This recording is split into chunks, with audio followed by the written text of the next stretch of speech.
Life was tough growing up. Starting from day one, my mom in the hospital as she was giving birth to me died. The doctor said, "She's losing blood. We're losing her." But she got better.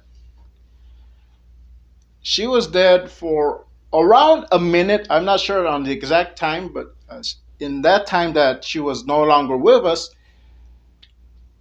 the story that she tells is that she saw a light and she saw her mother at the end of that light saying, "It is not time for you. You need to go back and take care of your son."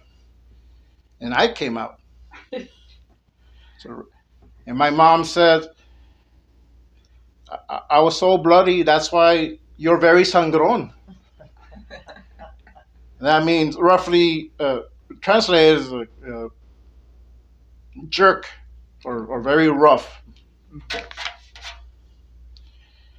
But it didn't end there. I lived my life, or I started to live my life.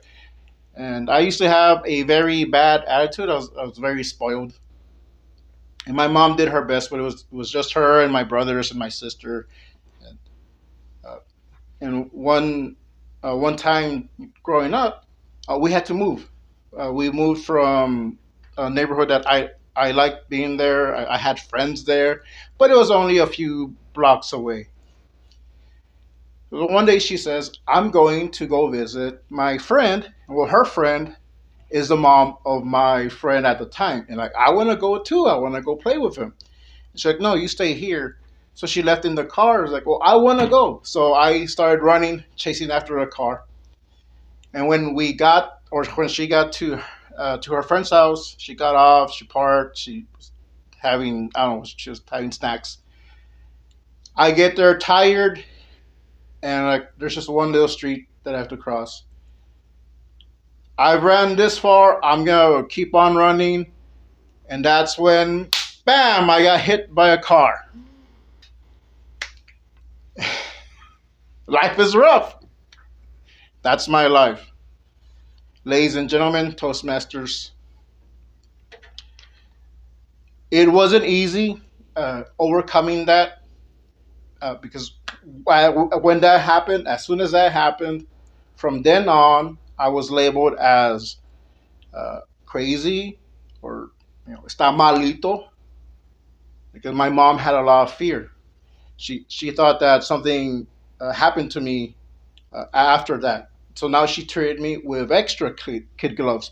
She already treated me with kid gloves, but it's like she put on an extra layer because now she blamed herself and she didn't want to be responsible for anything bad happening to me. So she kept me under very guarded watch. She was like a mama hen. Come here, come here.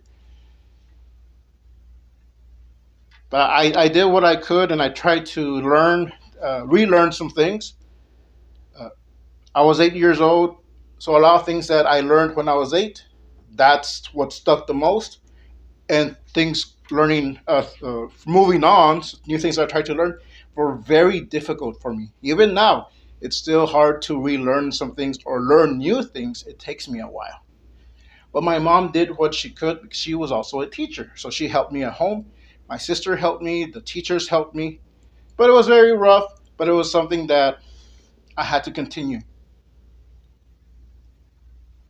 Uh, Fast forward to a few years later, I'm trying to learn to drive, but my mom won't teach me because she thinks I'll have an accident.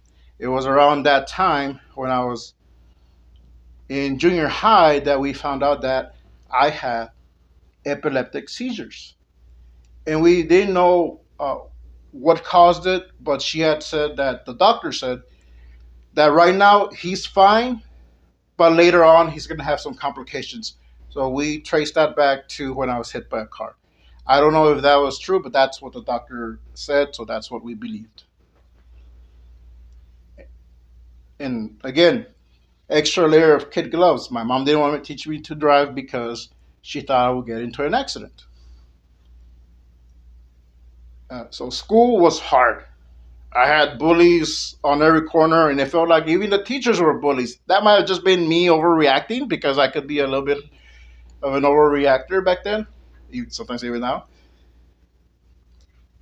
Uh, but I did what I could, and I had teachers that would help me, and especially my writing teachers. They really liked that I would create stories because I would take what happened to me and I would turn it into a story.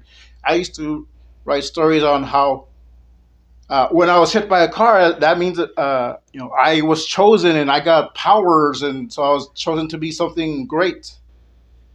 Uh, I put that fantasy aside years later, but now I'm using that. I'm using those experiences. I'm using the trauma. I'm using other things that happened to me to help me become the person I am now. That I'm able to show people that just because you get hit doesn't mean you need to stay down. You get back up and you keep going. You teach others. So I share my stories. I share my experiences to let you know that whether it's a car, whether it's a bad circumstance, whether it's a death in the family, you can always pick yourself up and keep moving forward. Ladies and gentlemen, Toastmasters.